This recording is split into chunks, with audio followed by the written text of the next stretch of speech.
Assalamualaikum warahmatullahi wabarakatuh. Perkenalkan kami dari kelompok 3 bersama rekan-rekan saya. Saya Fatimah Zahra dengan NIM 2311500 701. Saya Rahel dengan NIM 2411500 734. Nama saya Nadira dengan NIM 24125011211. Saya Wahyu Setiawardani dengan NIM 2412500 Saya Upik Zenia Lintriani dengan NIM 2412 5019 55. Saya Suci Oktaviani dengan NIM 2412 5012 60. Saya Zalfa Zahira dengan NIM 2412500 478. Next. Oke, jadi pada kesempatan kali ini kami akan memaparkan hasil analisis kami mengenai PT Inti Paket Prima atau yang biasa dikenal dengan Indopaket. Sebelum masuk ke pembahasan, izinkan saya menjelaskan agenda presentasi kami. Nah, jadi presentasi ini terdiri dari 4 bagian, yaitu bab 1 pendahuluan, bab 2 arsitektur bisnis, bab 3 arsitektur bisnis dan teknologi informasi, serta bab 4 penutup. Baik, bisa langsung saja kita masuk ke bab 1, bisa di next. Jadi bab 1 ini berisi latar belakang.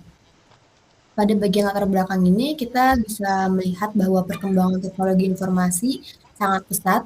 Pertumbuhan e-commerce di Indonesia juga menyebabkan kebutuhan masyarakat terhadap layanan logistik menjadi semakin tinggi. Masyarakat menginginkan proses pengiriman yang cepat, aman, dan efisien. PT Inti Paket Prima atau Indopaket hadir sebagai perusahaan logistik yang memanfaatkan jaringan gerai Indomaret sebagai tempat pengiriman dan pengembalian paket. Dengan jaringan gerai yang luas, perusahaan memiliki keunggulan dalam menjangkau pelanggan di berbagai wilayah Indonesia. Namun, di tengah perkembangan industri logistik yang semakin kompetitif, perusahaan juga dituntut untuk terus meningkatkan kualitas layanan, efisiensi operasional, serta melakukan inovasi agar mampu mempertahankan daya saing. Karena itu, diperlukan analisis terhadap kondisi internal maupun eksternal perusahaan untuk menentukan strategi bisnis yang tepat. Bisa di next.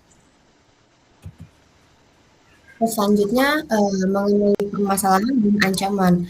Permasalahan utama yang dihadapi Indopaket adalah bagaimana meningkatkan daya saing di industri logistik yang terus berkembang.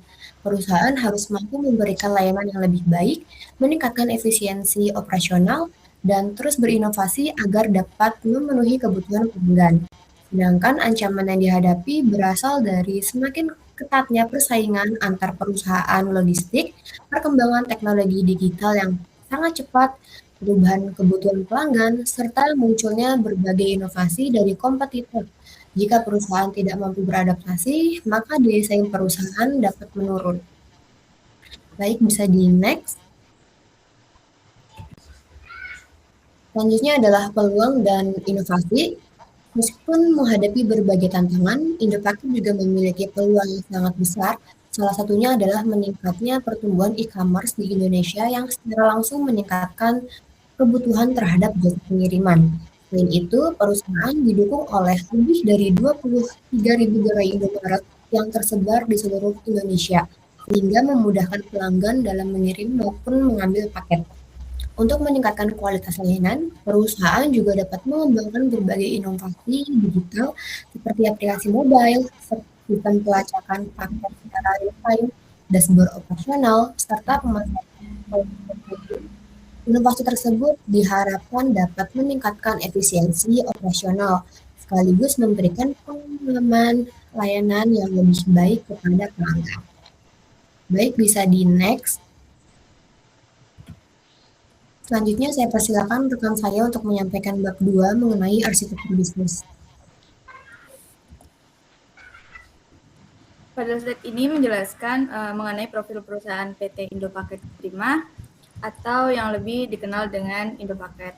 Indopaket merupakan perusahaan logistik yang berada di bawah naungan Indomaret Group.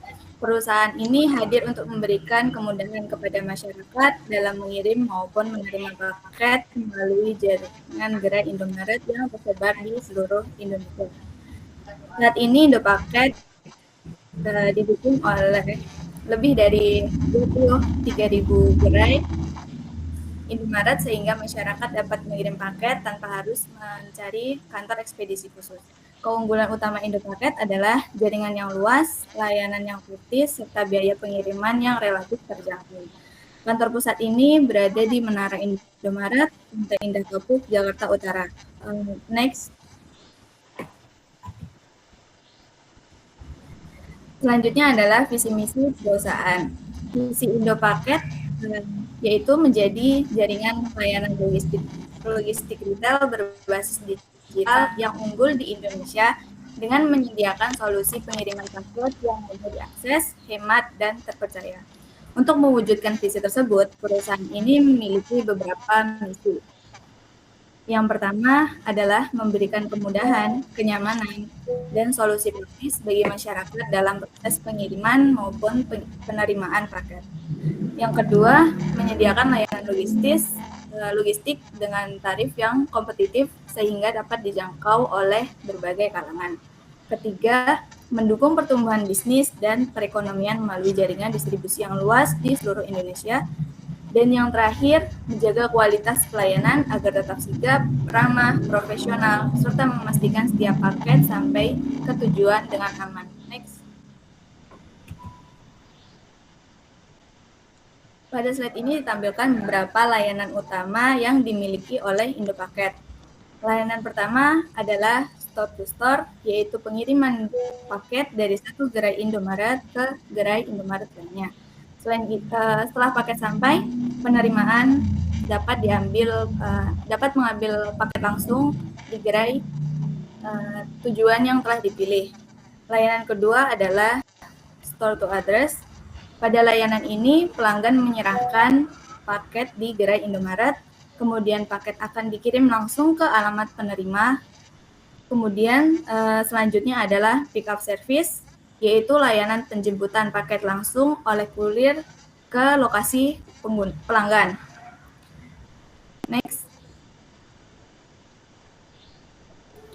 Selain layanan sebelumnya, Indopaket juga memiliki beberapa layanan pendukung. Pertama adalah titip paket, yaitu layanan penitipan paket sementara di gerai Indomaret sampai penerima datang untuk mengambilnya. Kemudian layanan tracking pengiriman. Melalui layanan ini, pelanggan dapat memantau posisi dan status paket secara real-time sehingga proses pengiriman menjadi lebih transparan. Yang terakhir adalah customer care untuk membantu pelanggan apabila mengalami kendala atau membutuhkan informasi. Indopaket menyediakan beberapa media komunikasi seperti call center, WhatsApp customer service, dan email support. Dengan adanya berbagai layanan tersebut, Indopaket tidak hanya memudahkan proses pengiriman paket, tapi juga meningkatkan kenyamanan dan kepuasan pelanggan.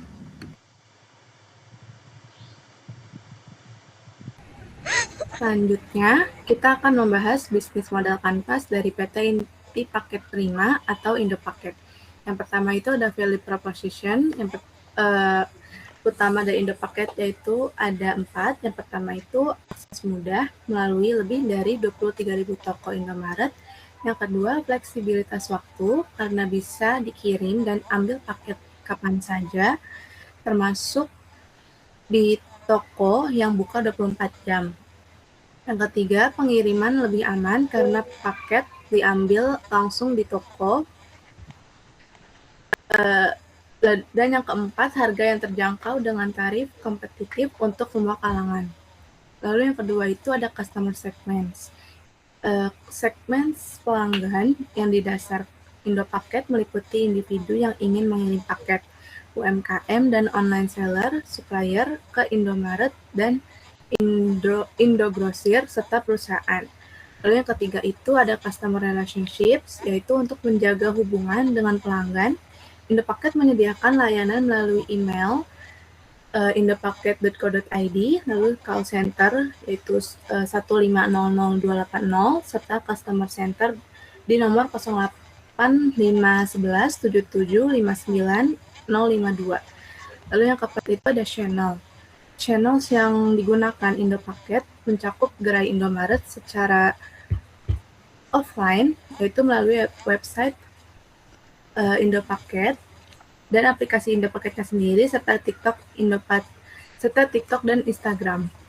Lalu untuk key activitiesnya itu aktivitas utama yang dijalankan meliputi pengiriman paket reguler dan ekspres, pengelolaan drop point dan pick up, distribusi barang ke distribution center Indomaret, tracking dan monitoring pengiriman, serta pengelolaan retur barang. Lalu yang keenam itu ada key resource, yaitu sumber daya utama yang dimiliki adalah jaringan yang ada lebih dari 22.000 toko Indomaret, gudang dan distribution center, armada kendaraan dan kurir, sistem IT untuk tracking dan dashboard, serta brand Indomaret yang sudah dikenal luas. Yang ketujuh ada key partners, yaitu mitra utama Indopacket adalah Indomaret sebagai induk dan jaringan utama. Lalu ada Indogrosir, ada supplier dan distributor, serta kurir atau transportasi, dan mitra bisnis untuk return partnership. Dan yang ke-8 itu ada cost structure, itu dari sisi biaya, Indopacket menanggung gaji karyawan, biaya operasional pengiriman seperti BBM dan kendaraan, lalu ada maintenance jaringan distributor, sistem IT dan dashboard, serta biaya operasional outside yang di-share bersama Indomaret. Lalu yang ke-9 itu ada revenue streams, yang terakhir itu pendapatan Indopacket bersumber dari biaya pengiriman paket reguler, ekspres, dan kargo. Lalu pendapatan kerjasama distribusi supplier, serta pendapatan biaya tambahan seperti COD dan retur.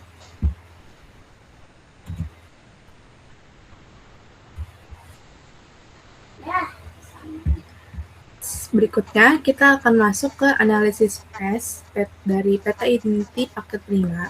Dari faktor politik, Indopacket beroperasi dengan mengikuti peraturan pemerintah terkait jasa logistik dan perdagangan. Dari faktor ekonomi, pertumbuhan e-commerce yang sempat meningkat kebutuhan layanan pengiriman, namun di sisi lain, biaya operasional juga terus meningkat sehingga perlu dikelola dengan efisien. Dari faktor sosial, pelanggan saat ini menginginkan pengiriman yang cepat, aman, dan mudah dipantau. Hal ini akan menjadi dorongan bagi Indopacket untuk terus meningkatkan kualitas layanannya. Dan dari faktor teknologi, perkembangan teknologi seperti AI, GPS tracking, cloud computing, dan mobile app membuka peluang besar bagi Indopacket untuk meningkatkan kualitas dan efisiensi layanan mereka. Lalu selanjutnya adalah analisis SWOT dari PT Inti Paket Prima. Itu yang pertama itu ada strengths, yaitu keutamaan utama Indopacket adalah jaringan Indomaret yang sangat luas, layanan yang mudah dijangkau oleh masyarakat, serta didukung penuh dari Indomaret Group. Lalu ada weakness atau kelemahannya, dan Indopacket masih kalah populer dibanding kompetitor besar lainnya, dan perlu adanya peningkatan dalam inovasi layanan digital. Lalu ada opportunities atau peluang yang bisa dimanfaatkan adalah pertumbuhan e-commerce yang terus meningkat, pemanfaatan teknologi digital, serta potensi kerja sama dengan UMKM dan bisnis online. Lalu ada threats atau ancaman yang dihadapi meliputi persaingan di industri logistik yang semakin ketat, perubahan kebutuhan pelanggan yang dinamis, serta kompetitor yang menawarkan promo dan layanan yang lebih menarik. Lalu slide yang akan kita bahas selanjutnya adalah value chain atau rantai nilai Indopacket. Value chain ini terbagi menjadi support activities dan primary activities. Pada support activity yaitu infrastruktur didukung oleh jaringan gerai Indomaret, gudang dan distribution center, serta brand Indomaret. Human Resource Management mencakup pengelolaan kurir dan pelatihan SDM. Lalu ada Technology Development meliputi sistem IT tracking dan dashboard, website, serta aplikasi Indopacket. Dan procurement mencakup armada kendaraan, kurir atau transportasi, serta peralatan operasional pengiriman. Sedangkan pada primary activity yaitu ada inbound logistik berupa pengelolaan drop point dan pick up. Dan ada Operation meliputi pengiriman paket reguler dan ekspres, serta tracking dan monitoring pengiriman. Dan lalu selanjutnya ada outbound logistik, adalah distribusi barang ke distribution center Indomaret, dan marketing sales itu dilakukan melalui website, aplikasi Indopaket, TikTok, dan Instagram. Dan yang terakhir itu ada service mencakup customer center, call center, email support, dan pengelolaan retail barang. Semua rangkaian activity ini akan memiliki nilai keuntungan bagi perusahaan tersebut.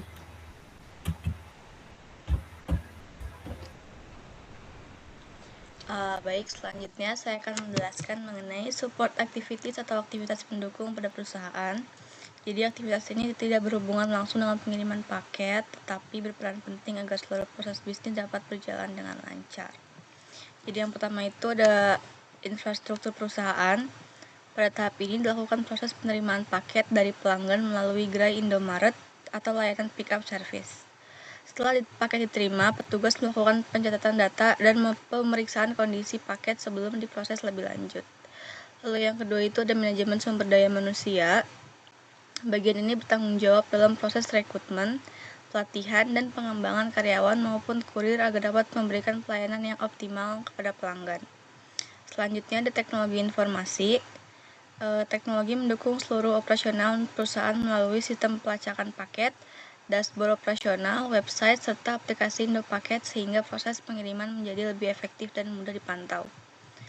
Lalu yang terakhir adalah pengadaan armada dan peralatan. Aktivitas ini memastikan kendaraan kurir dan seluruh peralatan operasional selalu tersedia dalam kondisi baik agar proses distribusi paket berjalan lancar. Next. Oke, berikutnya itu adalah primary activities, yaitu aktivitas utama yang secara langsung memberikan nilai kepada pelanggan dalam proses pengiriman paket. Tahap pertama itu adalah inbound logistics. Pada tahap ini, paket diterima melalui gerai Indomaret atau layanan pickup. Kemudian dilakukan pencatatan dan persiapan sebelum masuk ke proses berikutnya. Selanjutnya, operations.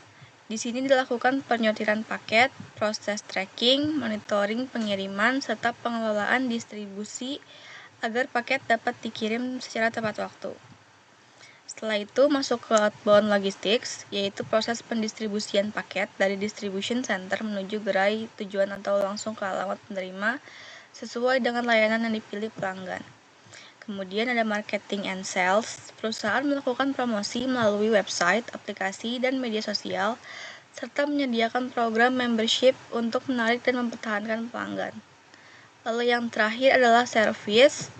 Pada tahap ini perusahaan memberikan layanan pelacakan paket, customer service, serta menangani retur maupun keluhan pelanggan agar kepuasan pelanggan tetap terjaga. Next. Oke, selanjutnya di sini ada fishbone. Analisis menggunakan metode fishbone itu atau diagram sebab akibat. Diagram ini digunakan untuk mengidentifikasi penyebab utama dari masalah, yaitu kurangnya efisiensi dalam tracking dan pengiriman paket. Dari sisi lingkungan, peningkatan volume pengiriman dan persaingan industri logistik yang semakin ketat membuat proses operasional menjadi lebih kompleks. Dari sisi metode, masih terdapat SOP, tracking, dan monitoring yang belum lengkap, sehingga proses kerja belum berjalan secara optimal. Dari sisi manusia, faktor seperti human error serta kurangnya pelatihan dan koordinasi antara petugas dapat menyebabkan kesalahan dalam proses pengiriman. Dari sisi material, data paket yang kurang lengkap dapat menghambat proses pelacakan maupun distribusi. Sedangkan dari sisi teknologi, sistem tracking yang belum terintegrasi sepenuhnya serta pembaruan status yang masih terlambat menjadi salah satu penyebab utama menurunnya efisiensi. Berdasarkan analisis tersebut dapat disimpulkan bahwa peningkatan efisiensi dapat dilakukan melalui penyempurnaan SOP, peningkatan kompetensi SDM, perbaikan kualitas data, serta pengembangan sistem teknologi yang lebih terintegrasi. Selanjutnya teman saya. Selanjutnya di sini ada Unsymmet Operation. Jadi proses bisnis utama dalam sistem pengiriman paket. Proses dimulai dari pelanggan yang mengirim paket. Selanjutnya petugas melakukan penerimaan paket dan mencatat seluruh data yang diperlukan. Setelah itu dilakukan validasi data untuk memastikan informasi sudah benar. Jika valid, paket masuk ke tahap sortir sesuai tujuan pengiriman. Kemudian paket didistribusikan oleh kurir hingga sampai ke alamat tujuan. Setelah diterima, dilakukan konfirmasi penerimaan sebagai tanda bahwa proses pengiriman telah selesai. Selama seluruh proses tersebut, pelanggan dapat melakukan layanan tracking untuk membantu status dan lokasi paket secara real time. Diagram ini menggambarkan alur operation yang sistematis sehingga proses pengiriman menjadi lebih efektif dan mudah dipantau. Selanjutnya, di sini ada kontribusi SI pada operation. Yang pertama, mencatat pengiriman secara otomatis. Kedua, memantau status paket secara real-time, mengurangi kesalahan input data.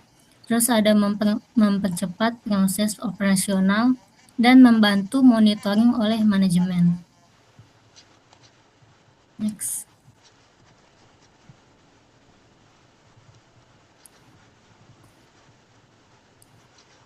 Nah, di sini ada cost benefit analysis. Yang pertama ada investment cost. Di komponennya ada PC, ini biayanya sekitar 12.280.000, printernya 1.259.000,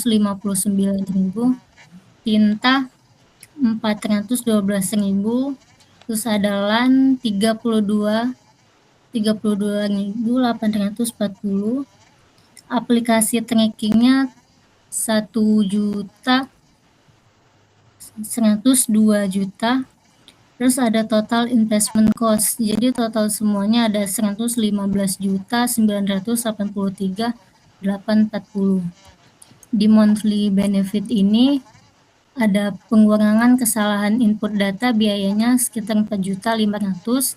Terus penghematan biaya administrasi 2 juta, efisiensi waktu kerja karyawan 7 juta, dan peningkatan kepuasan dan loyalitas pelanggan sekitar 6 juta. Terus peningkatan produktivitas operasional ada 4.500.000. Selanjutnya di sini cost benefit analysis. Di net benefit per bulannya, net benefit sama dengan total benefitnya dikurang total ongoing cost. Jadi 8.500.000 dikurang 8.200.000 sama dengan 3 juta per bulannya. Terus di benefit per tahunnya ada annual net benefit. Ini net benefitnya dikali 12. Jadi 300.000 dikali 12 ada 3.600.000 per tahunnya. Terus di return on investment-nya, di sini annual net benefit dibagi investment cost dikali 100%, jadi 3.600.000 dibagi 115.983.840 dikali 100%, jadi 3,10%. 3,10% ini melainkan sekitar 310%, jadi 3,10%. Nah, di payback periodenya investment cost dibagi annual net benefit, jadi 115.983.840 dibagi 3.600.000 sama dengan 32,22 tahun, setara dengan 386,61 bulan. Jadi hasil cost benefit analysis ini, investasi sistem tracking pengirimannya membutuhkan biaya sebesar 115.983.840 dengan biaya operasional bulanan sebesar 8.200.000. Terus sistemnya menghasilkan manfaat sebesar 8.500.000 per bulannya. Jadi memberikan benefit dengan 300 per bulannya atau 3.600.000.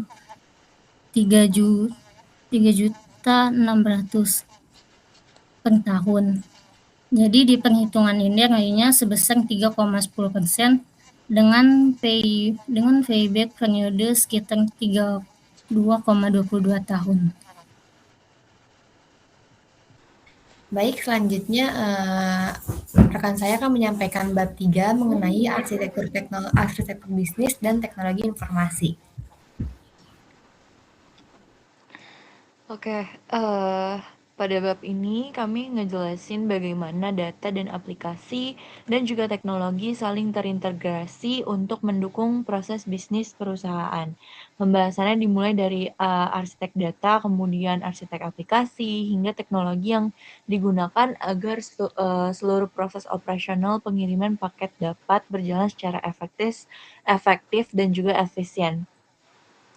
Nah, yang pertama ini ada data katalog. Data katalog ini berisi daftar data utama yang digunakan dalam operasional Indopaket.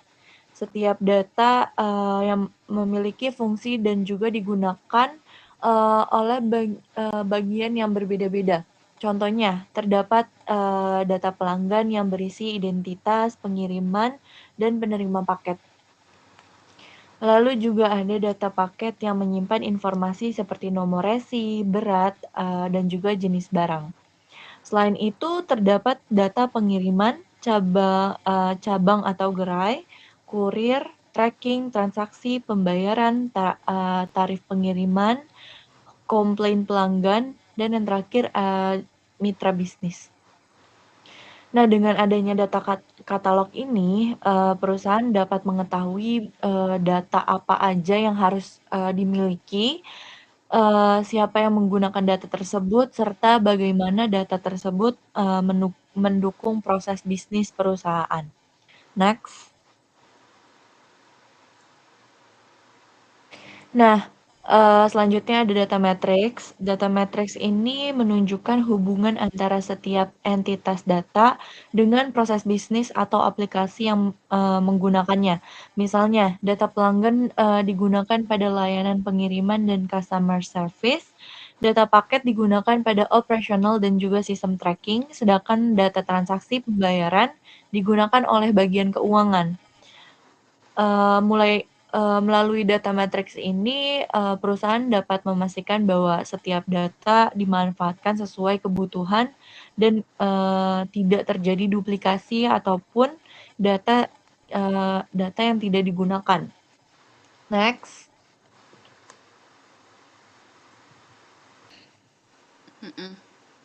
Nah, berikutnya adalah application catalog. Application catalog ini berisi daftar aplikasi yang mendukung operasional Indopaket beserta fungsi dan pengguna dari masing-masing aplikasi.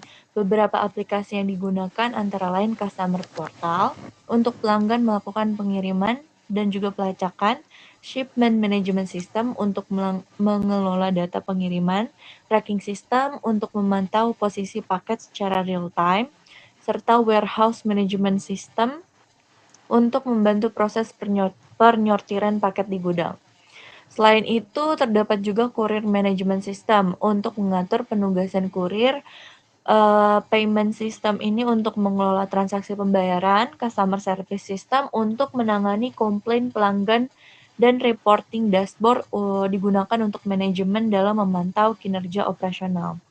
Seluruh aplikasi ini saling mendukung sehingga proses bisnis perusahaan dapat berjalan lebih cepat, lebih akurat, dan lebih terintegrasi. Next. Nah, yang terakhir itu ada application matrix. Application matrix ini menggambarkan hubungan antara aplikasi yang digunakan dengan fungsi atau proses bisnis yang didukung.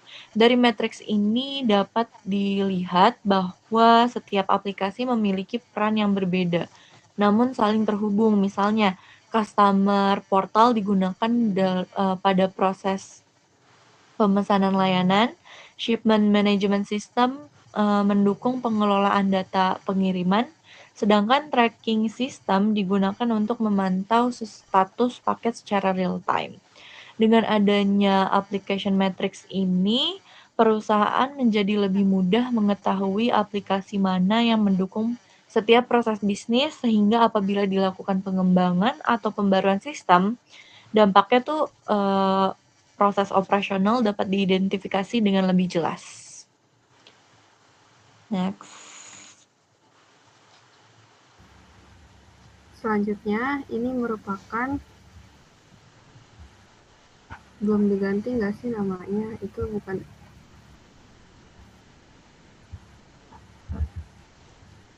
teknologi diagram.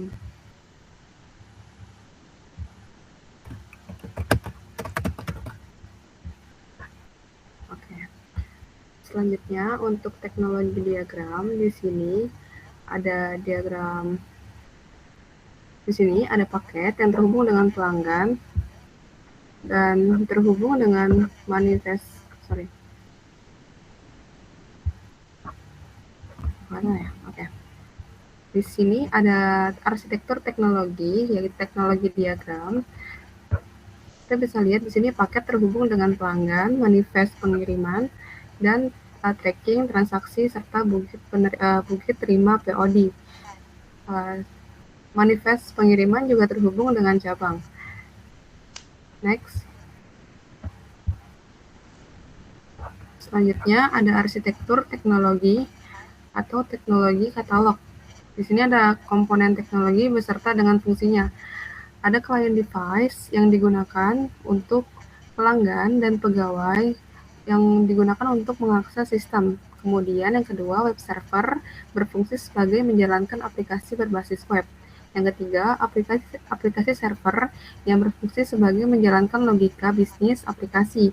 Kemudian yang keempat, database server berfungsi sebagai penyimpanan data pelanggan, paket, transaksi, dan tracking. Kemudian yang kelima ada local area network atau LAN, yaitu untuk menghubungkan perangkat di kantor atau hub operasional. Kemudian ada internet, yaitu gunanya untuk mendukung akses aplikasi dari berbagai lokasi. Kemudian yang ketujuh ada cloud storage atau backup, gunanya untuk menyimpan cadangan data dan dokumen penting. Yang ke-8, firewall dan security, gunanya untuk melindungi sistem dari akses tidak sah dan serangan cyber. Kemudian yang ke-9, ada barcode QR atau scanner, membaca nomor resi dan mempercepat proses sortir. Dan yang terakhir, ada GPS dan mobile network, yaitu berguna untuk mendukung pelacakan posisi kurir dan pembaruan status pengiriman. Selanjutnya ini ada arsitektur teknologi atau teknologi katalog. Di sini ada berbagai aplikasi, diantaranya yaitu customer portal yang digunakan oleh klien, web server, app server, database, internet, dan firewall.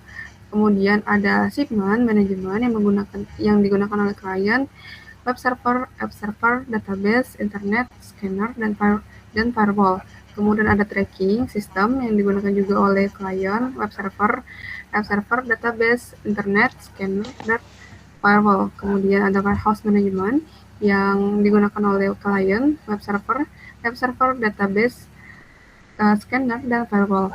Kemudian untuk courier management digunakan oleh klien, web server, app server, database, internet, firewall. Kemudian untuk payment system digunakan oleh klien, web server, app server, database, internet, dan firewall.